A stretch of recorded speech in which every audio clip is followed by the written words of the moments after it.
Society often tells us that it takes 11 years of school, plus 5 years of college, and maybe even another 5 years of graduate school to become intelligent.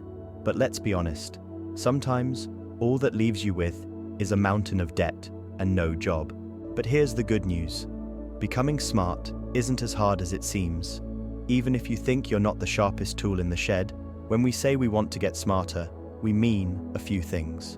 We want to learn useful skills that ideally make us money, solve problems efficiently, again, preferably for money, understand complex subjects to earn more and impress others, and sound knowledgeable in conversations without coming off as a nerd. The problem is, most advice on the internet is either too vague and philosophical or just plain useless. Think about it. Eating avocados, drinking tea, exercising, sleeping more, taking IQ tests, and listening to classical music might sound like good ideas, but at some point, you have to genuinely learn something. Throughout history, some of the brightest minds didn't always follow conventional advice. So, what can you do to get smarter that goes beyond the usual brain hacks? The key is reading. The type of reading depends on your goals. Fiction is great for improving your reading speed and vocabulary, and it can even make you feel less lonely by immersing you in dialogue. But if you want to drop interesting knowledge casually into conversations, non-fiction is where it's at. For example, by reading a book on history, you can seamlessly weave interesting facts into your discussions. The trick is to share knowledge without sounding obnoxious. This approach makes you sound smart and humble, and people will appreciate learning from you without feeling dumb. Now, how do you find the right books? You don't have to stick to the top 5 books everyone recommends. Pick a topic you're interested in, like cleaning, and search for books on that subject. You'll come across a variety of resources. While many books cost money, there are ways to find free resources online. Once you have the book, don't just read it.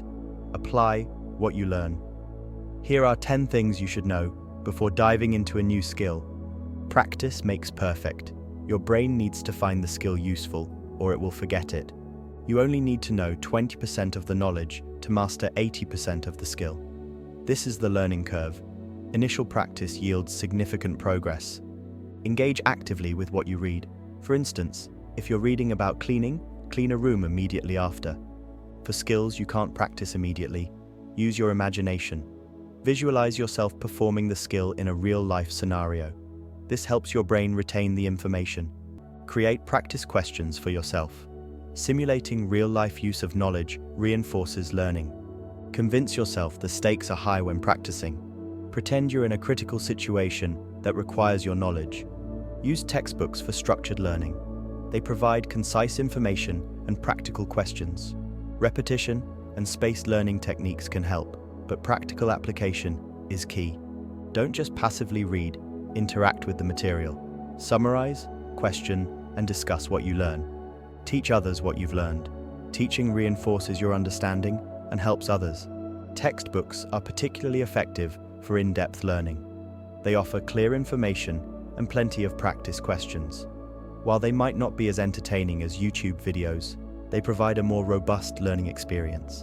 Imagine you're reading about cars and come across a section on jump-starting a dead car battery. Ideally, you'd practice this with a car, but not everyone has that luxury. Instead, use visualization.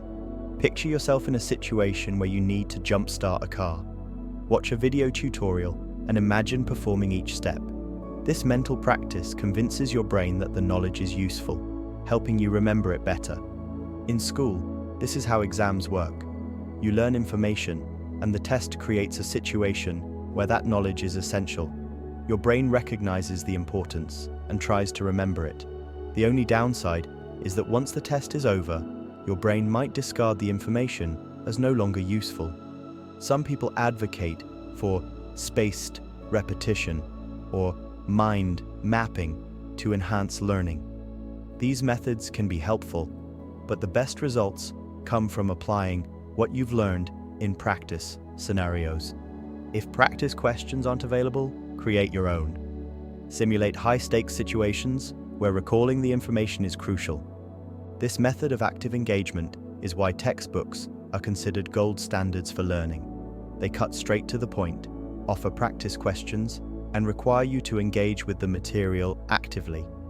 If you're up for the challenge, you can find free textbooks online, which provide a wealth of knowledge on any subject. Before you dive into your next book, remember to subscribe to Coco Finance for more tips and tricks on becoming smarter and financially savvy. Your support helps us create more valuable content.